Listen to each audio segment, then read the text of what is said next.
Radio Caput. Hable bajo, pero hable, no se calle. Esas cosas. ¿Querés arrancar la mañana bien informado? Infosiberia. Las noticias en tu celular.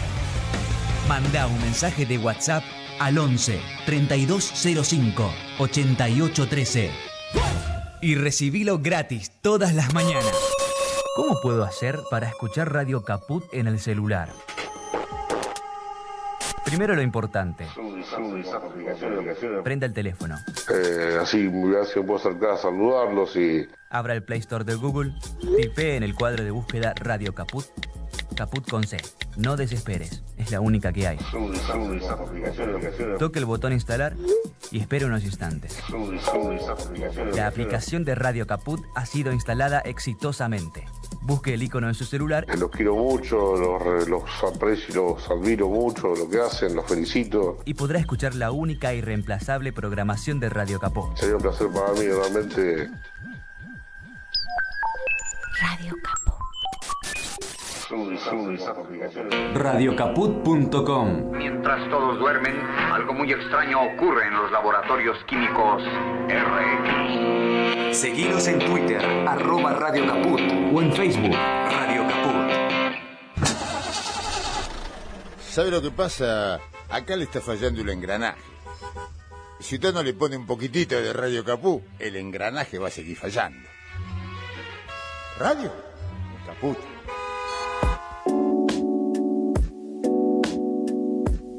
En Caput. Bienvenido, Juan Pablo Olson. Es un gusto enorme que estés acá con nosotros. Pasan cosas. Felicitarlos por las actividades. Infosiberia es impresionante la repercusión que tiene. Cada vez que participé me llegan de distintas partes del país saludos, así que felicitarlos no solo por el cariño que les tengo, sino por las actividades y por lo que hacen. Radio Caput. Qué placer este encuentro, qué alegría. Esas cosas.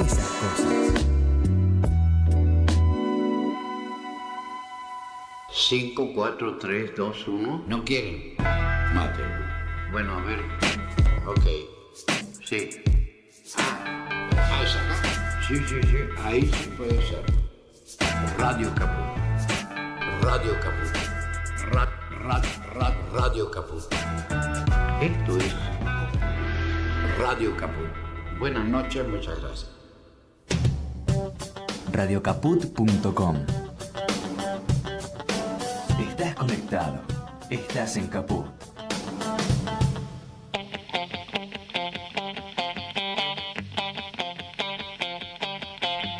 Operativo Clamor. Con Javier Vicente, el relator del pueblo. Tu amor te espera, no esperes más, porque perdiste tanto tiempo. Operativo Clamor. Los jueves a las 14 en Caput. Entre lujurias y represión, bailaste los discos de moda y era tu diversión, burlarte de los ilusionistas. No llores por las heridas que no paran de sangrar. No llores por mi Argentina, te quiero cada día más. Buenas tardes a todos, a todas, a todes. Bienvenidos a Operativo Clamor, aquí en Radio Caput, como cada martes y como cada jueves.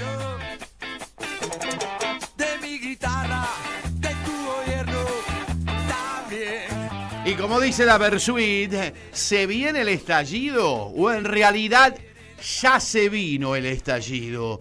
Y lo que estamos viendo en esta conflictividad social en aumento que está teniendo la Argentina en las épocas de la restauración neoliberal oligárquica con fachada narcocapitalista, son los capítulos casi que en serie del estallido que estamos viviendo los argentinos como sociedad ante esta agresión brutal del modelo de restauración neoliberal con fachada narcocapitalista.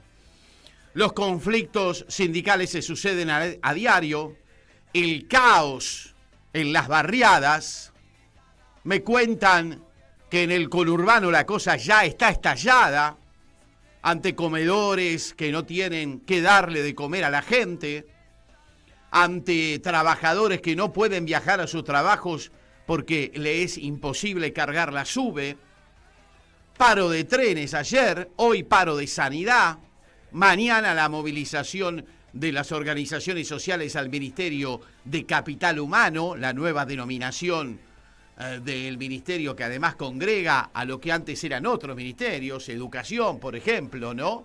Ahí anda Petovelo llorando por los rincones porque Caputo no le da dinero.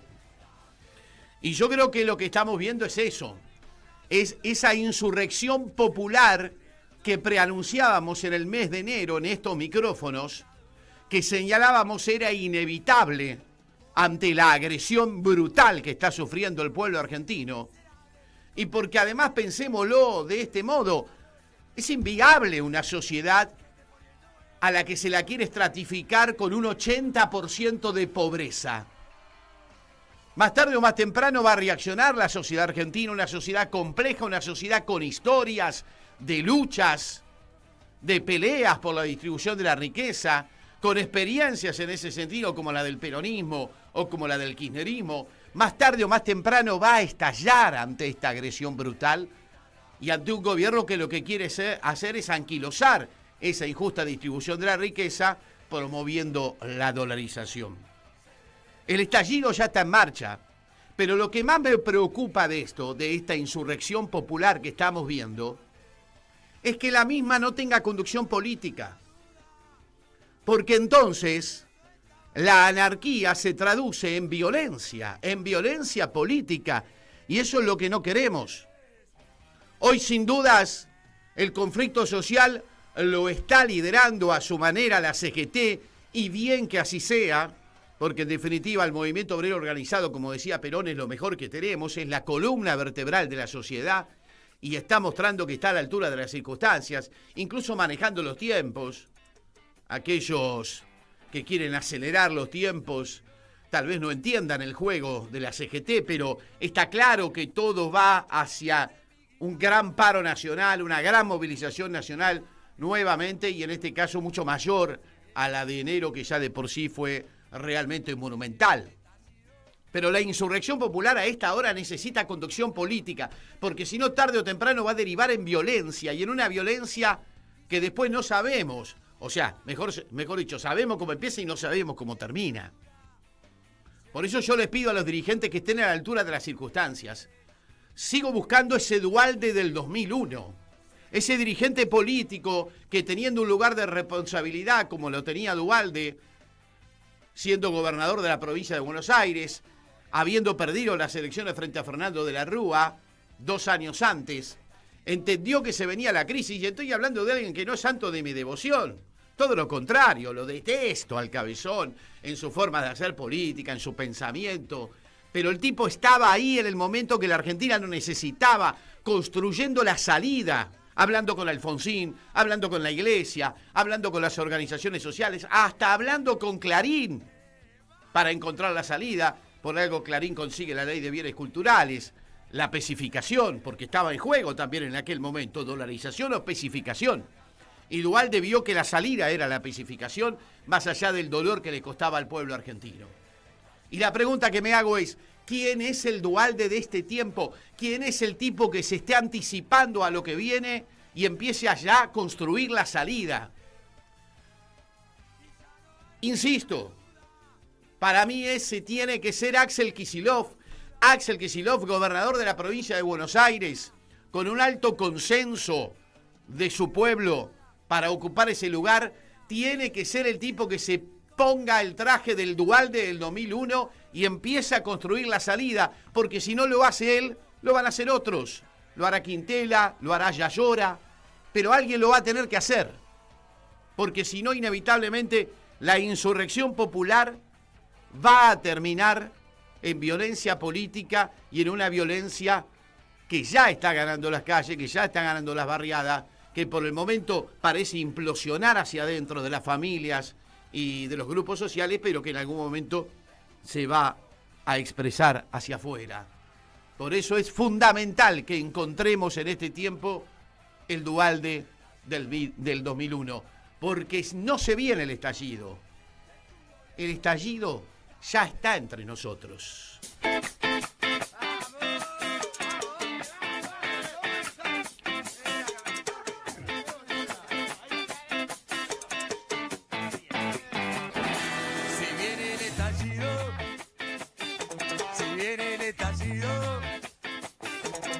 de mi guitarra, de tu gobierno, también. Si viene el estallido, si viene el estallido, de mi guitarra, de tu gobierno, también. Y si te viene alguna duda, ven y agarrala que está dura. Si esto no es una dictadura, ¿qué es? ¿Qué es? Se viene el estallido, se viene el estallido, de mi guitarra, de tu gobierno, también. Se viene el estallido, se viene el estallido, de mi guitarra, de tu gobierno, también. Y si te viene alguna duda, che, ven y agarrala que está dura. Si esto no es una dictadura, vamos carajo. Se viene el estallido, se viene el estallido, de mi garganta, de tu infierno, también. Vamos, se viene el estallido, se viene el estallido. Muy bien, aquí seguimos en la tarde de Radio Caput. Ya está Gabriel Agote con nosotros. Buenas tardes, Gabriel, ¿cómo andás? Buenas tardes, Vicente, ¿cómo estamos? Bien, aquí con los considerandos del caso. Y ya lo tenemos del otro lado de la línea a Alejandro Topo Rodríguez, diputado mandato cumplido, director del Instituto de Consenso Federal, además profesor universitario. Y habíamos charlado con él en el mes de enero, justamente un poco cuando se estaba empezando a generar este caldo de cultivo que hoy tenemos en pleno conflicto a la sociedad argentina, y él nos anticipaba parte de lo que está pasando, que incluso las provincias iban a empezar a emitir las cuasimonedas, y ahora estamos ante las vísperas de una posible dolarización. Esto es lo que está anunciando el gobierno. ¿En qué condiciones se va a dar? Si esto es constitucional o no. Por eso lo queríamos charlar con él. ¿Cómo te va, Topo? Bienvenido a la tarde de Radio Caput. ¿Cómo estás? Te saluda Javier Vicente junto a Gabriel Agote. ¿Cómo andás? ¿Qué tal? Buenas tardes. ¿Cómo les va? Gracias por la posibilidad de volver a charlar con ustedes. Gracias, Javier. Bueno, preocupado, ¿no? Preocupado con la situación social que estamos viviendo. ¿Es viable un país con 80% de pobreza? Porque hacia ese dato, hacia ese número vamos, ¿eh?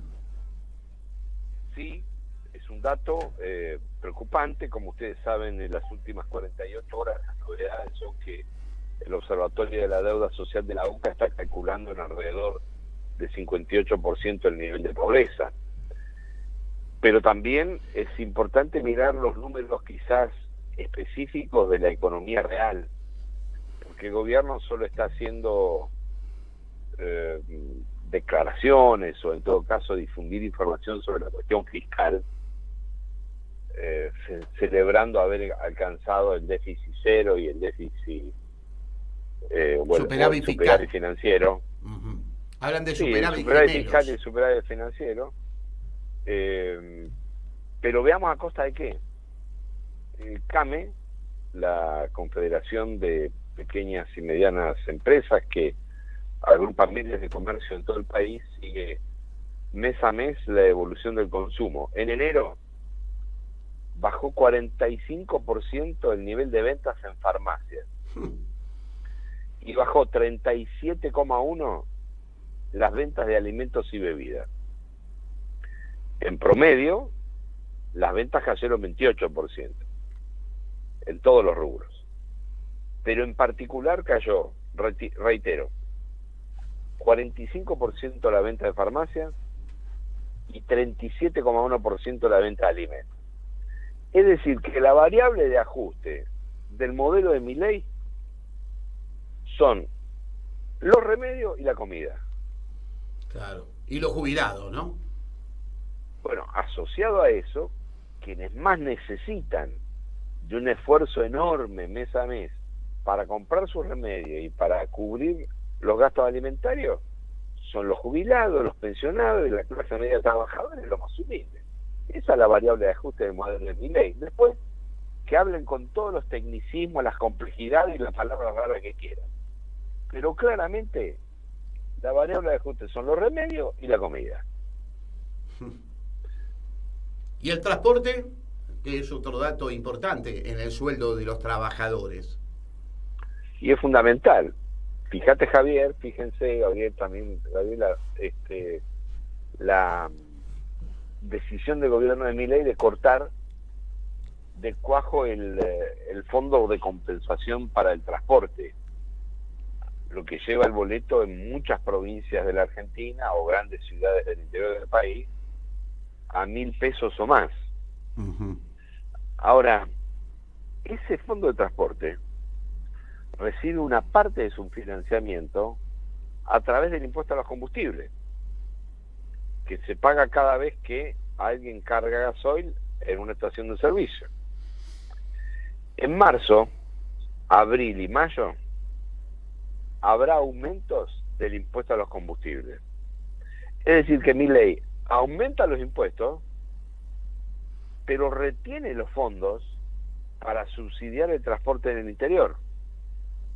Y si bien se ha anunciado y se insiste con que se elimina ese fondo, no hay ningún acto administrativo, ninguna norma que lo avale.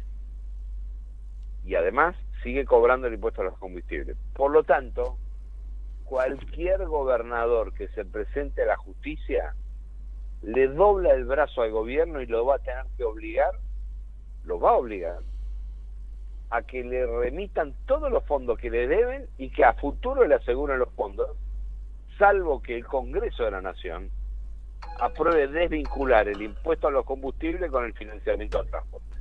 Claro, justamente hoy leía una nota en la Política Online referida a eso, a que ningún funcionario, ni siquiera Luis Caputo, quiere firmar este tema de los fondos provinciales porque sabe que quedan engrampados en la justicia. El gobierno está anticipándose a una posible dolarización, Topo. ¿Vos la ves factible? ¿La ves constitucional? ¿En qué medida?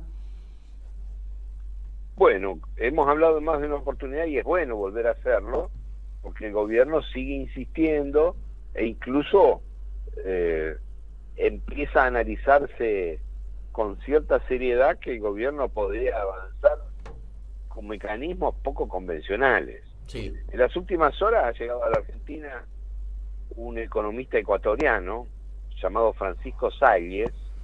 Aquí es presentado como uno de los arquitectos de la dolarización en Ecuador, y él está proponiendo dolarizar por decreto, pero antes propone dejar libre el tipo de cambio para que el mercado determine cuál va a ser el valor del dólar al cual se va a dolarizar. Dice que incluso está haciendo todas las gestiones posibles para entrevistarse con Milei. O sea que sería una especie de mega devaluación, una nueva mega devaluación. Y bueno, si el hombre dice que lo que hay que hacer es soltar el tipo de cambio, dejar que se vaya el dólar al precio que quiera y ahí dolarizar, puede ser que se duplique, triplique, cuadruplique el tipo de cambio. Imagínense lo que significa dolarizar con un dólar a 4.000, 5.000, 7.000 pesos. Bueno, si un dólar vale eso y se congela a partir de allí la equiparación entre lo que son los ingresos y lo que es el valor del dólar, imagínense que es un ajustazo brutal, una devaluación brutal, y a partir de allí congelar esa fotografía donde el 80% de la sociedad argentina va a quedar afuera del nivel mínimo de consumo que puede tener la clase media o la clase trabajadora. Después hay otros temas que no pueden ser eludidos. Lo primero es que para que Argentina pueda dolarizar necesita el nivel de dólares, un umbral mínimo que hoy no tiene, por más que propagandicen que los tienen, no los tienen. El gobierno está haciendo circular información acerca de la cantidad de reservas brutas que tiene la Argentina. Pero lo que importa son las reservas netas. Y en esas reservas brutas, el gobierno contabiliza incluso el swap de China, que son como 18.000 millones de dólares. Entonces, en términos netos, Argentina no tiene los dólares para dolarizar. En segundo lugar, se suele sostener, a mí me parece que con cierto rigor técnico, que cualquier país que dolarice tiene que tener siempre, frente a cualquier circunstancia crítica que deba enfrentar, un prestamista de última instancia. En el caso del euro, el prestamista de última instancia es, en general, el Banco Europeo, la Unión Europea, la Comunidad Europea, que es la que fue llevando al conjunto de los países a incorporarse al euro en función del cumplimiento de determinadas metas. Argentina no tiene ningún prestamista de última instancia. Y finalmente, los economistas que saben de esto plantean que una economía que dolariza tiene que ser una economía con alta productividad y alta flexibilidad para enfrentar shocks externos. Entonces, si tiene una caída del ingreso de dólares, supongamos, por la soja, rápidamente poder mejorar el ingreso de dólares por la capacidad productiva, la productividad de algún otro sector. Y Argentina no tiene una economía con altos niveles de productividad y flexibilidad. Ahora, hay otras dos razones por las cuales a mí me parece que Argentina, si dolariza, va a estar en problemas, que es que la Constitución Nacional no permite tener una moneda extranjera, sino que tiene que haber moneda nacional. Así es. Y como ustedes saben públicamente, ya se lo advirtió el propio titular de la Corte al presidente de la Nación, lo ha hecho públicamente. Y después el otro tema que hemos conversado en más de una oportunidad, y es que en América Latina los tres países que dolarizaron, que son Panamá, Ecuador y El Salvador, son países unitarios. En el federalismo argentino, las provincias pueden emitir cuasimonedas, cosa que no pueden hacer los estados subnacionales en Panamá, Ecuador y El Salvador. Por lo tanto, frente a la restricción monetaria que impone la dolarización, la respuesta de las provincias va a ser equivalente, homóloga, a la que tuvieron cuando hubo una restricción monetaria con la convertibilidad, que fue emitir cuasimoneda. Hubo 16, 17 cuasimonedas de la Argentina. Por lo tanto, algo que no es deseado, porque no es positivo para la economía que las provincias emitan cuasimonedas, porque significa un deterioro de la calidad monetaria de la Argentina. Pero lamentablemente va a ser una reacción frente a la restricción monetaria. Entonces yo insisto, si por algún motivo el gobierno encontrara algún vericueto legal para dolarizar, van por la dolarización y resucitan el patacón, van a proliferar las cuasimonedas en Argentina. Va a haber más cuasimonedas que billetes de dólares. Alejandro Topo Rodríguez, una pregunta en términos de tercera posición, porque me parece que es muy importante el análisis de lo que no convendría o no podría ocurrir en términos de la masa monetaria que se necesita para dolarizar una economía, más allá de la flotación del valor de cambio. Ahora, de algún modo todo esto no funciona, nos guste o no, como una suerte de fuego de artificio que tapa el hecho de que hay una dolarización real de la economía en términos de lo que se decía en los 90, ¿no? Se privatizan las ganancias y se socializan las pérdidas. Quiero decir, tenemos, como me decía alguien anoche, tenemos los precios y los costos de Nueva York y tenemos los salarios de África. En este momento los salarios reales en la Argentina están en el valor más bajo en dólares de todo Iberoamérica. Esto es una dolarización con todo lo que implica el hecho de que la gente se empieza a dar cuenta que el problema, cuando uno compara cuánto me sale una botella de agua mineral en Nueva York y en Buenos Aires, el problema no es el costo de la botella, sino cuánto botellas yo puedo comprar con lo que gano por mes, ¿no? Muy bien, Gabriel, me parece un excelente tema y coincido con vos que lo que has dejado entrever es que quizás no esté hoy en el centro de la discusión. Y a mí me parece que ese tiene que ser el eje de la discusión en Argentina, que es nada más y nada menos que la capacidad de compra del ingreso de los trabajadores de los jubilados, de los pensionados, porque lo que vos estás diciendo lo reconoció hace 48 horas Milei, cuando en un reportaje él afirma que no hay problema de orden laboral en la Argentina, porque por el nivel que tienen los salarios en la Argentina no hay ningún problema. Y el periodista, asintiendo lo que Milei afirmaba, dice textualmente: son salarios de miseria. Y Milei confirma que en la Argentina hay salario de miseria. ¿Qué significa que hay salario de miseria? Lo que vos, Gabriel, estás planteando, que la capacidad de compra del salario ha quedado enormemente retrasada frente al nivel general de precios de la economía, que están alineados más con los precios internacionales que con el nivel de salarios que maneja el grueso de la clase media de los trabajadores. Por lo tanto, es muy importante, y a mí me parece que esto se deja pasar, incluso el peronismo lo ha regalado, lo ha menospreciado, es recuperar el modelo que la Argentina tuvo con Duhalde, Labaña, Kirchner. Con Duhalde, Labaña, Kirchner, la soja estaba a un nivel bajísimo, no había un nivel de precio de la soja extraordinario, todo lo contrario. El promedio fue de $235, casi la mitad del precio de la soja que tuvo Macri. ¿Y qué es lo que le permitió a la Argentina salir?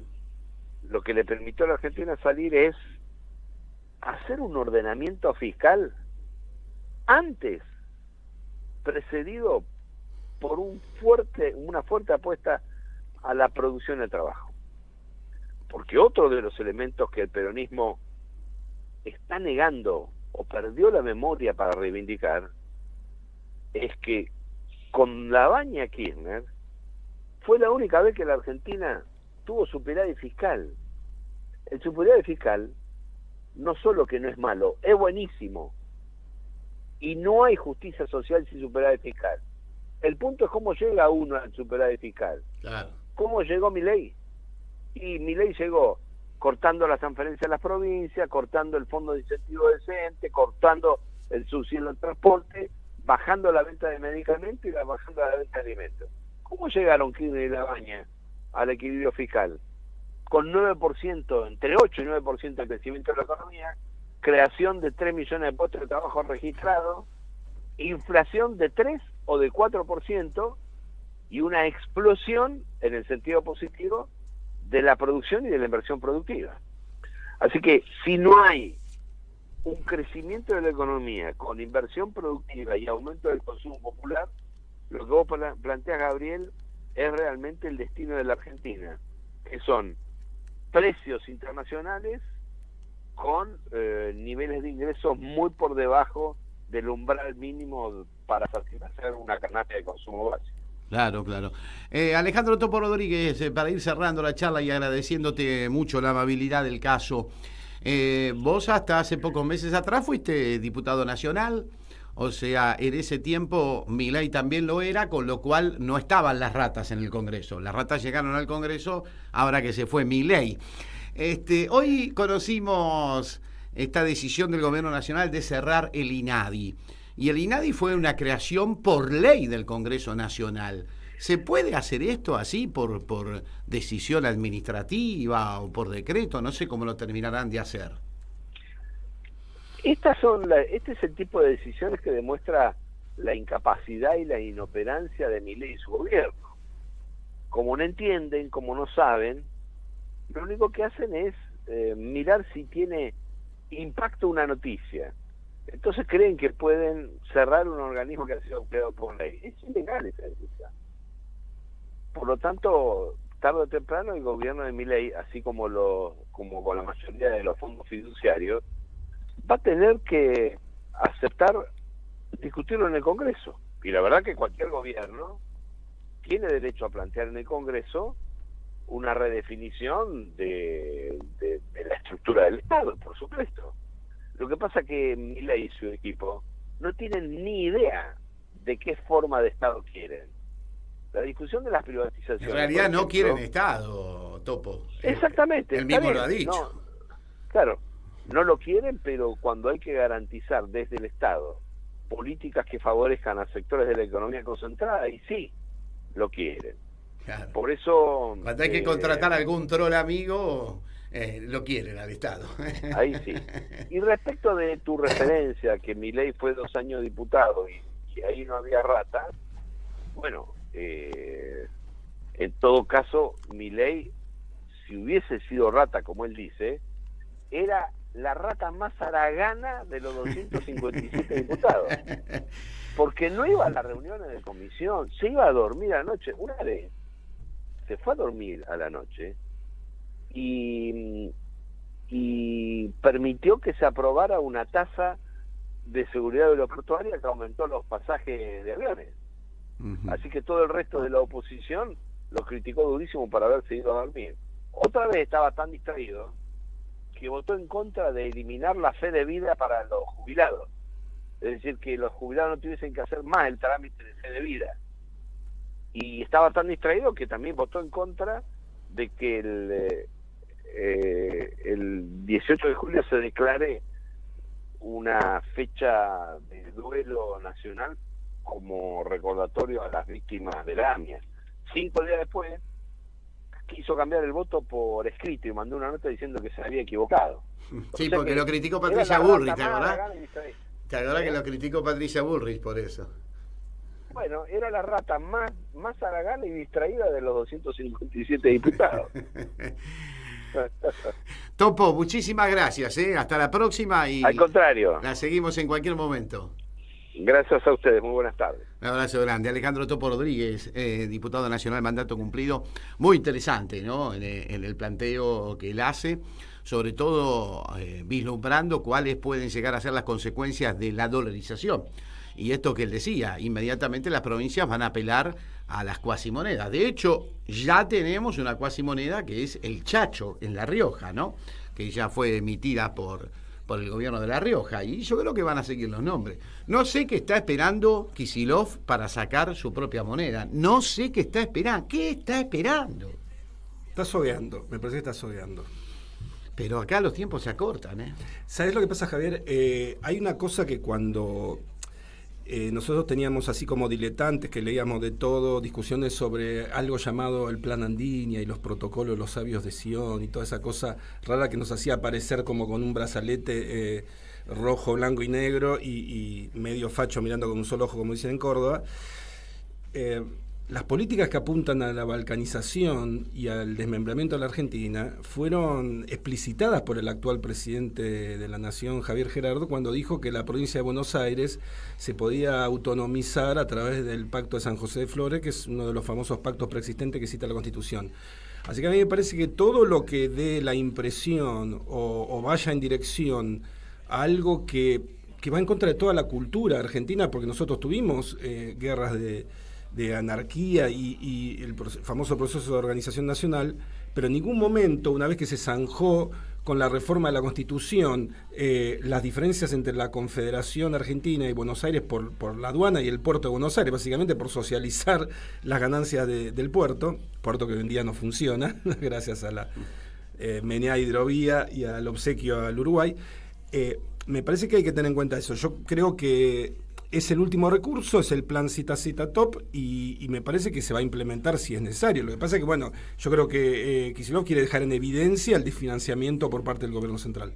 Vamos a hablar con el diputado nacional Esteban Paulón. Él es referente del socialismo santafesino en la Cámara de Diputados y justamente a propósito de este cierre del INADI que anunció el gobierno, él dejó muy en claro en el día de hoy en las redes sociales que el INADI fue una creación del Congreso de la Nación por ley, ¿no? ¿Cómo le va, diputado? Buenas tardes, lo saluda Javier Vicente junto a Gabriela Gotti aquí en las tardes de Radio Caput. ¿Cómo está usted? ¿Qué tal? ¿Cómo está? Buenas tardes. Bueno, buenísimo. Trate de ubicarse mejor, por favor, para poder recibirlo del mejor modo. El diputado, ¿lo ha sorprendido esta decisión del gobierno nacional acerca del INADI? Da la impresión de que un poco se quiere cambiar la agenda, ¿no? Sí, esto era No, que estaba incluido en la ley ómnibus. Ustedes recuerdan, era un artículo de la ley ómnibus del Instituto de la Legislación que fue creado en el año 95 por ley 24.515 y que es la operativización de la política para la discriminación. El gobierno argentino ha suscrito, el Estado argentino ha suscrito a partir de la ratificación de distintas convenciones internacionales, y tuvo mucha relevancia porque el INADI se crea luego de los atentados de la Embajada de Israel y de la AMIA, justamente como una institución para luchar contra el antisemitismo, contra la xenofobia, contra el racismo y contra la discriminación. Y tan es así que la propia ley crea un consejo asesor permanente que está integrado por la DAIA, que es la Federación de Entidades Árabes en Argentina, y por la APDH, la Asamblea Permanente por los Derechos Humanos. Es decir, esta idea de una lucha transversal contra la discriminación, integrando las principales representaciones en este momento, las organizaciones de distintos colectivos que habían sido perseguidos, la persecución política que representaba la APDH, por supuesto que representaba la DAIA, y la idea de la comunidad árabe también para tener todos los colectivos trabajando para una cultura de paz, que es fundamentalmente el objetivo del INADI.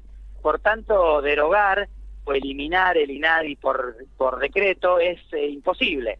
Tiene que venir una ley al Congreso, ya vino en el marco de la ley ómnibus y no fue tratado porque no había consenso para eso y el gobierno retiró la ley ómnibus, y obviamente nosotros estamos presentando hoy una iniciativa para que el gobierno se abstenga de modificar el estatus del INADI, que por supuesto está sujeto a mejoras, como todo en el Estado. Nosotros creemos que, y lo hablamos con sus trabajadores y trabajadoras cuando en el marco de la ley ómnibus, todo es mejorable, seguramente puede funcionar mejor el INADI, pero las cosas no se resuelven pasando con un tractor por encima. Hay una pereza intelectual de este gobierno, que cuando algo no funciona y no le encuentra la vuelta, en lugar de poner la inteligencia y la cabeza en ver cómo hacer para funcionar mejor. Y esto lo han hecho y lo están intentando hacer con muchos los medios públicos, con fondos fiduciarios, con otras instituciones, ¿no? El discurso es, funciona mal, lo elimino. Y el rol de un gobierno es que funcionen bien las cosas que quizás están funcionando mal. ¿Usted cree que este anuncio así intempestivo por parte del vocero presidencial tiene que ver más que nada con tratar de cambiar un poco la agenda, que viene bastante complicada para el gobierno en medio de los conflictos sociales que se están produciendo, el mal humor social que hay, sobre todo después de los aumentos de los tarifazos del transporte, y que se le van a sumar los tarifazos también de los servicios? Porque evidentemente ellos saben que esto no se puede hacer así y que hay que ir al Congreso y modificarlo por ley, ¿no? Sí, sin duda hay una estrategia del gobierno de permanentemente tirar cortinas de humo, buscar distracciones a los temas urgentes, que son las magras jubilaciones, el salario que pierde capacidad de compra, los tarifazos, las dificultades para que van a tener los trabajadores, trabajadoras y estudiantes para ir a sus trabajos y a la escuela con el aumento del transporte, los servicios públicos que aumentan, los sectores medios que se tienen que bajar de la obra social o de la prepaga y del colegio parroquial o el colegio privado, el tanque de nafta que ya no se puede llenar, las vacaciones que no se puede tomar la gente. La verdad que hay una agenda muy compleja y el gobierno va tomando de cada ministerio. Yo tengo la sensación de que a cada ministerio o a cada ministro le pidió un área en la cual meterse para generar polémica. En el caso de justicia es el INADI, que es una institución que ciertamente venía un poco desprestigiada, por tanto, con esta cuestión. Después seguramente en transporte están las tarifas, los fondos fiduciarios, el Fondo de Integración Sociourbana. Es como que van tomando distintos temas y van generando esta agenda que distrae de las preocupaciones diarias. Lo que hay que decirle al gobierno es que no van a alcanzar esa agenda, porque todos los días hay un palazo para compra, para la capacidad de nuestros juzgados para comprar remedios. Todos los días pasa algo que efectivamente perjudica a la sociedad, y eso claramente se va a ver reflejado en la cotidiana, y ahí no va a haber cortina de humo. Diputado, muchísimas gracias, lo molestamos en cualquier momento. Todos a disposición siempre. Un abrazo grande. Hasta luego. El diputado Esteban Paulón, diputado socialista de la provincia de Santa Fe, no lo podíamos escuchar bien, pero yo creo que lo más importante se aclaró. Esta forma intempestiva que anunció el vocero Adorni, más conocido como Notidormi, porque la mayoría de los periodistas cuentan que se duermen unas siestas durante los anuncios de este muchacho, entonces lo han calificado como Notidormi. A las 11 de la mañana empieza el Notidormi, ¿te acordás del portal que hacía el Notidormi? Bueno, aclara bien, Paulón, esto no se puede hacer así. Esto es el INADI es una creación del Congreso de la Nación por ley a pedido de organismos internacionales, donde participa además la DAIA, participa la comunidad islámica.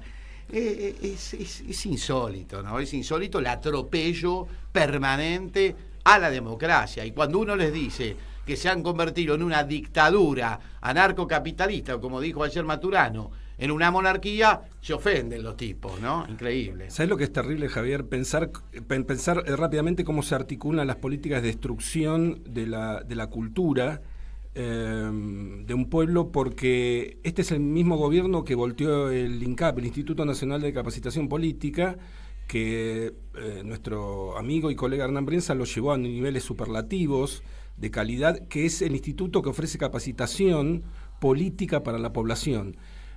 Con una mano destruís eso y con la otra quitas toda posibilidad de combatir la xenofobia, el racismo y demás. Es decir, que seguís destruyendo pilares básicos de la sociabilidad, de la red de solidaridad y de la democracia. Vamos a hablar con Raúl Utin, empresario PYME, uno de los tipos más preclaros en ese sentido, porque hablando de destrucción, la destrucción de las pequeñas y medianas empresas se está produciendo ahora, en este mismísimo momento. Por eso lo hemos convocado para que nos cuente cómo está la situación. ¿Qué tal, Raúl? ¿Cómo te va? Javier Vicente aquí junto a Gabriel Agote en las tardes de Radio Caput. ¿Cómo estás, Raúl Utin? Muy bien, gracias Javier por llamarme, un gusto Gabriela. En lo personal muy bien, en lo empresarial muy mal. La situación es muy complicada. Estás complicado con tu empresa. Vos sos una empresa importadora y exportadora, ¿no es cierto? En el rubro textil. Sí, nosotros exportamos lo que podemos, pero fundamentalmente trabajamos para el mercado interno.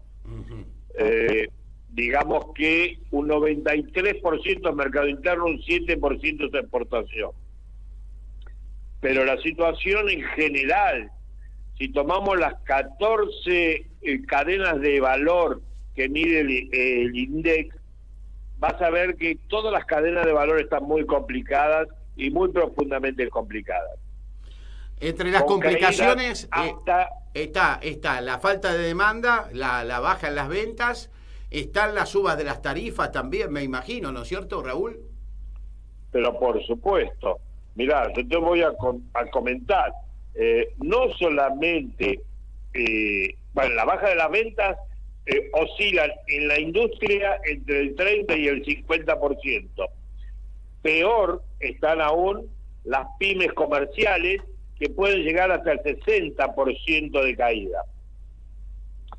Pero el tema no es solamente, nosotros venimos de una devaluación del 118%. Una inflación galopante, la quita de subsidios a la energía y a los combustibles, la caída del poder adquisitivo, el aumento de los alquileres, la falta de líneas de crédito subsidiadas para recomponer el capital de trabajo. Todo esto determina que la situación sea catastrófica y acá viene lo peor, y esto es el arranque de todo esto, porque recién estamos en febrero. Recién pasaron 70 días de gobierno. Claro. ¿Vos crees que va a empezar a producirse una masividad en los despidos en las pymes? ¿Se puede llegar a cortar la cadena de pago? ¿Qué estás viendo al respecto, Raúl Utin? Mirá, las pymes tenemos por costumbre, somos muy fieles a nuestra estructura, fundamentalmente con nuestros trabajadores, porque somos una misma cosa. El interés de la gente y el interés de los dueños es uno solo, ya que trabajamos todos los días codo a codo.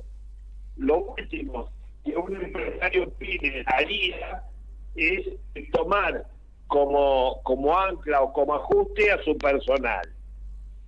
Pero en la medida que este modelo siga aplicando con tanta energía y con tanta profundidad el ajuste, yo no sé a dónde va a llegar, pero podemos llegar a situaciones realmente, como te dije antes, catastróficas. No te olvides que las pymes ocupamos el 75% de la mano de obra del país. Entonces, si empezamos con las suspensiones, con los despidos, con el achicamiento, la desocupación se puede convertir en extrema. Y esto puede ser muy, muy grave. Raúl, Gabriel Lago te lo saluda, ¿cómo está?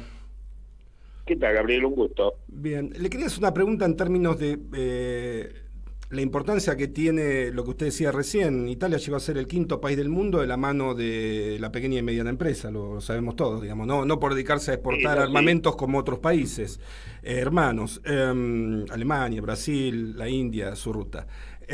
Ahora, hay una cosa que a mí me impresiona mucho, porque en estos días empezamos a ver el paralelismo con lo que decían los diarios a mediados del 2001, festejando así en la línea ante el comunicado 166, le estamos ganando la batalla contra el déficit fiscal, que nadie dice que no haya que darla, pero yo recuerdo un señor llamado Néstor Carlos Kirchner que decía, en términos de macroeconomía, algo muy simple: los números tienen que cerrar con la gente adentro.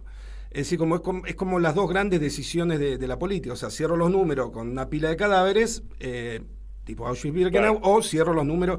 Digo, ¿ustedes de algún modo sienten que hubo como una gran ceguera o amnesia colectiva, así como decía Saramago en Informe de la ceguera? O sea, una cosa de sistemática ocultamiento o barrido bajo la alfombra de lo que fue la memoria de algo que ocurrió hace nada más que 20 años.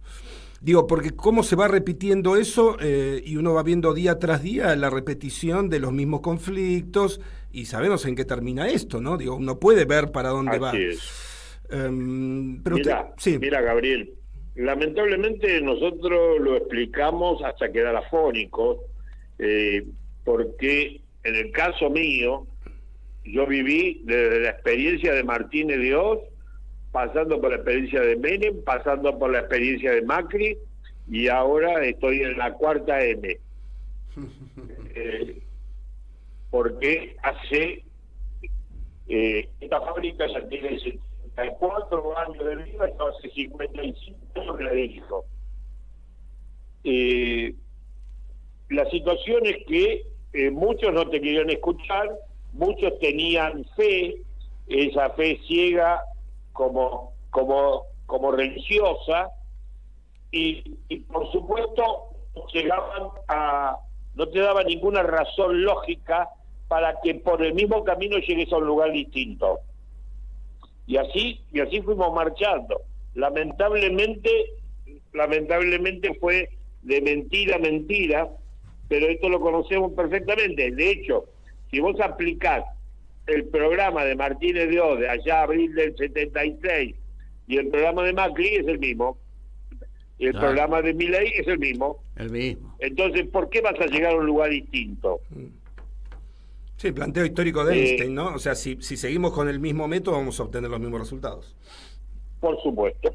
Vas a tener exactamente los mismos resultados. Pero ten en cuenta que esta vez es más rápido y más profundo, y lo estamos viviendo con una crueldad espantosa. Esto que vos recién hablabas de financiación del superávit, que es una mentira absoluta, que lo iba a pagar la casta y qué sé yo. Lo cierto es que lo están pagando el 33% de los jubilados, el 17% de los subsidios económicos, el 18% de gastos de capital, el 6% de las transferencias a provincias, el 6% de los programas sociales. En definitiva, la casta acá no paga nada. Es todo mentira. Totalmente. Vos como referente de la actividad, Raúl, ¿ustedes hoy en día tienen interlocutores con el gobierno? Ni siquiera tenemos un ministro de infraestructura. El ministro de infraestructura se fue y no fue reemplazado. Son cosas insólitas, ¿no? No hay nada. Nada. No hay nada. Y aplican el sistema mamushka, ¿viste? Vos vas a hablar con uno y te dice, no, tenés que ir a hablar con el otro. Y el otro te dice, no, es el otro. Y al final vos te quedás pedaleando en el aire en medio de la puerta giratoria y no sabés a dónde ir a hablar, y no sabés con quién hablar, y esto es joda. Realmente es joda y nos están tomando de joda. Yo fui a hablar directamente con el secretario de Comercio para poder pagar la deuda a los proveedores del exterior por materia prima que importé, y no es para cualquier cosa. Yo hago los filtros para los barbijos antibacterianos para la pandemia. Entonces le dije, necesito poder pagarlo. Vas a poder pagar el 10 de febrero. ¿Y cuánto puedo pagar el 10 de febrero? $50.000. Perfecto. El 20 de febrero, yo le comenté, le dije a los brasileños, quédense tranquilos, el 10 de febrero puedo pagar los $50.000. Hasta el 20 de febrero no nos habían abierto esa línea. El 21 pudimos pagar. ¿Cuánto pudimos pagar? $4.000. 33.000. Ah, 33.000. $33.000. Los brasileños ya nos toman en joda, ¿viste? Claro, claro. No hay una sola palabra que realmente te cumplan. Vos decís... ¿A vos no te sedujeron? Así, ¿No te sedujeron con el Bopreal? El Bopreal que supuestamente era para los importadores, ¿no? No, sí, pero eso es para las multinacionales. Claro. Es para las multinacionales para que armen negocios en dólares. Porque uno lo que está viendo, Raúl, uno lo que está viendo claramente es cómo están diferenciándose las actividades económicas, ¿no? La patria financiera de fiesta. Suben los bonos. Para el Perín hay plata. Para el Perín hay remera que dice no hay plata. El dólar baja, hacen negocio los tipos. Y el país productivo cayéndose a pedazos, Raúl. A pedazos, pero vos no tenés idea. Yo le comentaba, hoy me llamó una proveedora a la mañana, y yo le decía, mirá, hoy es 22. Entre las 3 semanas de febrero, vendí lo que debería haber vendido en una semana. Pero tengo la gran ventaja que este mes tiene, este año, mejor dicho, tiene un día más. Porque nos dieron, este año tenemos 29 días. Porque es bisiesto, claro. Así que me puedo recuperar todavía. No, esto es un quilombo. El tiro del final, Raúl, es ese. Raúl, vos que tenés mucha sensibilidad social, me acuerdo bien que me anticipaste el triunfo de Milei, me dijiste, mirá, los laburantes míos van a votar a Milei, no tengo forma de hacerles entender, es más fuerte el televisor que mi palabra. ¿Qué estás viendo ahora? ¿Esto puede estallar? ¿Cómo lo ves? ¿O hay una resignación tal que, bueno, que sea lo que sea? Mirá, te voy a ser bastante claro al respecto. Estuvimos en el abrazo del Banco Nación hace 2 días. Sí, fue impresionante. Fue impresionante. Directamente fue emocionante. Emocionante. Los muchachos decían, esto se acaba, esto se termina, el ánimo apunta a que indiscutiblemente esto de esta manera muy difícil llevarlo adelante y esto se va a terminar. Hoy estuve hablando con un economista, también como 1 hora, pero un economista amigo, más amigo que economista, y me dijo, Raúl, dejate de hinchar la pelota, prepárate para 3 años de este modelo, porque este modelo no cambia. ¿Y él que sustentaba esto? Eso significa que tenés que reducir al máximo tus gastos, que no podés hacer ningún tipo de inversión, que tenés que cuidar el mango, la cantidad de gente, que tenés que mejorar la productividad y que tenés que cruzar los dedos para que una ola no te pase por arriba. ¿Y él en qué sustentaba eso? Porque uno lo que advierte es que sustentabilidad política no se está teniendo. Sí, mucho apoyo de sectores importantes del poder, pero al mismo tiempo, sí, ¿la sociedad va a aguantar un 80% de pobreza como lo que vamos a tener de aquí a 2 meses? Mirá, tampoco pensamos que iba a aguantar un 60%, que es a lo que estamos llegando, y en realidad en los barrios, y yo lo veo acá en Moreno, yo estoy en Moreno, barrio de trabajadores por excelencia, se ve la bronca, se ve la angustia, pero no hay quien canalice toda esa bronca dándole una sola resultante. Entonces, mientras que no haya quien la canalice, esto va a seguir igual, porque en definitiva la bronca se la terminan comiendo. Viste, como esto me vas a entender bien, porque es como el ejemplo de la rana en el agua. Vas calentando el agua despacito y la rana se la banca. Sí, sí. La paradoja del continuo aplicada al aumento progresivo de temperatura sin que lo perciba en el corto plazo. Así es. Y esto va a pasar, y esto está pasando.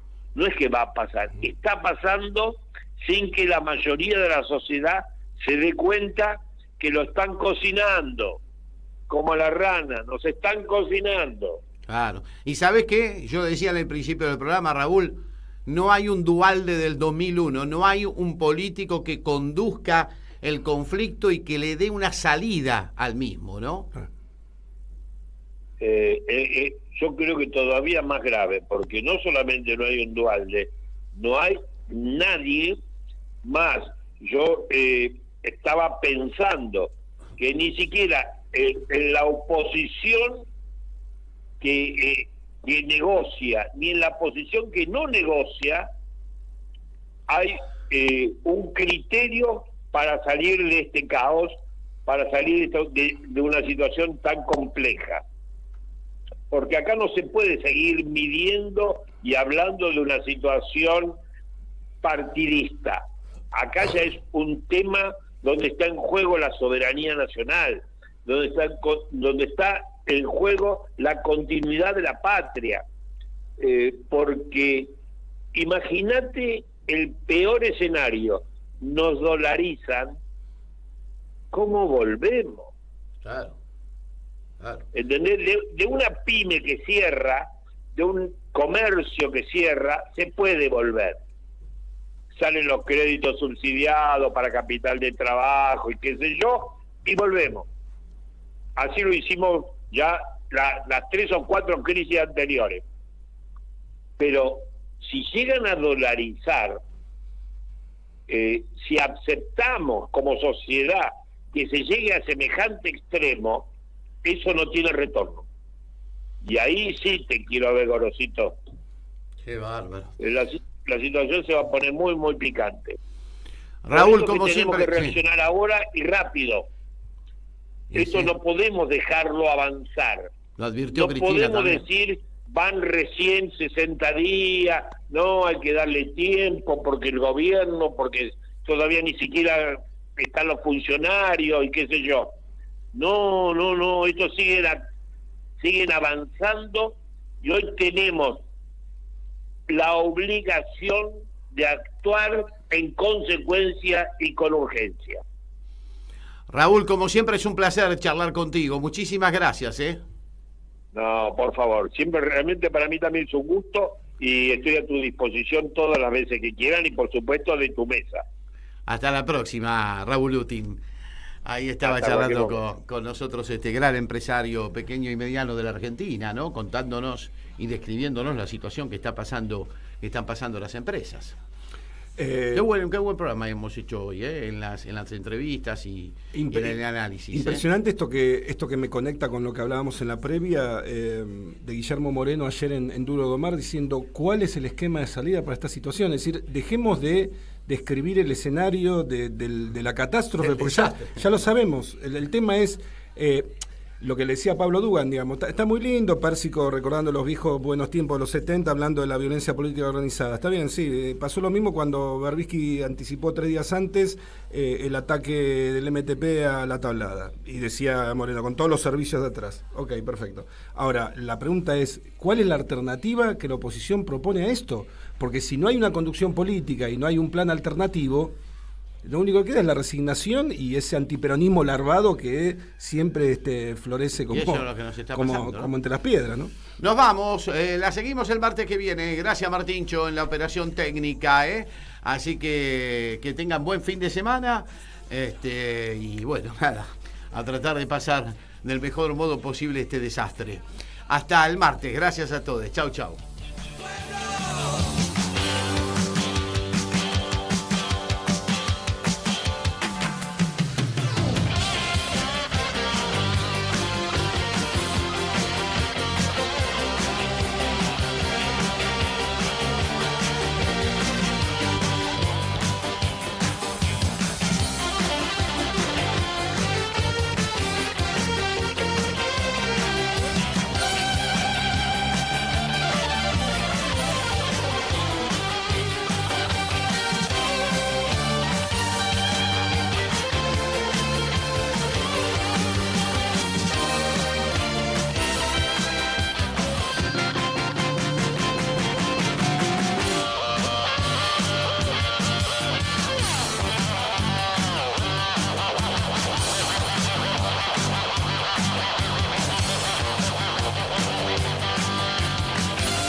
En Caput pasan cosas. Yo no quiero llamar periodistas a los sirvientes. No quiero llamar periodistas a los que cobran para destruirnos. Que estos que se dicen periodistas y que dicen la verdad pero a medias, hay que ponerles otro nombre. Yo hablo de los verdaderos periodistas. Hay cantidad de radios como esta que se juegan, que les cuesta, que es un esfuerzo enorme, pero que siguen estando en el aire. Me parece que eso es lo que hay que reivindicar. Radio Caput. Yo hablo de los verdaderos periodistas. Esas cosas. Manda un mensaje de WhatsApp al 11 3205 8813. Infosiberia. Las noticias en tu celular.